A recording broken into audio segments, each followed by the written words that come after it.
வணக்கம் சகோஸ். இன்றைக்கி ஒரு சின்ன கதை தான். ஆக்சுவலாக நான் இந்த சீன் வந்து ஒரு ஃபிலிமில் தாங்க பார்த்தேன். சரிங்களா? திடீர்னு பார்த்த உடனே எனக்கு யோசிக்க தோணுச்சு. ஆமாம்ல, அப்படி தானே நம்ம இருக்கோம் அப்படின்னு சொல்லிட்டு.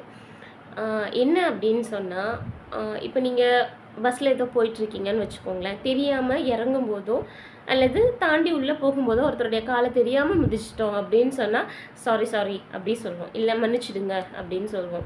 இப்போ யாராவது ஒருத்தர் புதுசாக நம்ம பார்க்குறோம், இன்னொருத்தர் வந்து நமக்கு இன்ட்ரடியூஸ் பண்ணுறாங்க அப்படின்னா அவங்கக்கிட்ட பேசிகிட்டு இருக்கும்போதே நமக்கு ஒரு ஃபோன் காலோ ஏதோ வந்துச்சுன்னா எக்ஸ்கியூஸ் மீன்னு சொல்லி கேட்டுட்டு அந்த ஃபோன் பேசிட்டு வந்து நம்ம திரும்பவும் அவங்கக்கிட்ட கான்வர்சேஷன் ஸ்டார்ட் பண்ணுறோம் அப்படின்னா சாரி அப்படின்னு சொல்லிட்டு சொல்கிறோம். யாருன்னே தெரியாதவங்க கிட்ட நம்ம சாரி சொல்ல யோசிக்கிறதே கிடையாது. ஆனால் நம்மளுடைய க்ளோஸ் ஃப்ரெண்ட்ஸ் கிட்டேயோ ஃபேமிலி மெம்பர்ஸ் கிட்டேயோ ஏதாவது ஒரு சின்ன தப்பு அவங்க பண்ணாலோ இல்லை நம்ம பண்ணாலோ அந்த சாரி அப்படிங்கிற ஒரு சின்ன சாதாரணமான வார்த்தை எவ்வளோ பெரிய இம்பேக்ட் பண்ணும் அப்படின்றது நமக்கு நல்லாவே தெரியும். பட் ஆனால் அவங்கக்கிட்ட மட்டும் ஏன் நம்ம அதை சொல்ல மாட்டேங்கிறோம்?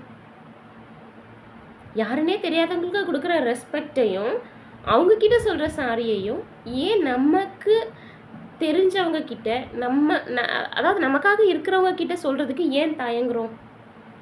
இல்லையா? நம்ம ஒரு இடத்துல சின்னதாக ஒரு சாரி ரொம்ப நெருக்கமானவங்க கிட்ட கேட்கும் பொழுது அங்கே இருக்கிற பிரச்சனை எவ்வளோ பெருசாக இருந்தாலும் ஜஸ்ட் ஃப்ராக்ஷன் ஆஃப் செகண்டில் அது காணாமல் போயிடும். ஏன்னா என்ன சொல்கிறது, அவ்வளோ க்ளோஸாக இருக்கிறவங்க கிட்ட சொல்கிற சாரீஸ்க்கு அவ்வளோ வேல்யூ இருக்குது. மற்றவங்க கிட்ட அந்த வேர்டுக்கான வேல்யூ பார்க்குற நம்ம ஏன் நமக்கு தேவையானவங்க கிட்ட நம்ம பார்க்குறது இல்லை? அதுக்காக தேவையில்லாத விஷயத்துக்கெல்லாம் சாரி சொல்லணும்னு அவசியம் கிடையாது.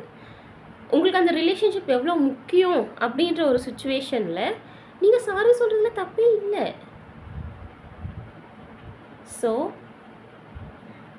மறக்காமல் இந்த மாதிரி சின்ன சின்ன விஷயத்துக்காக ஈகோ பார்த்து பேசாமல் இருந்தீங்கன்னா start from your sorry.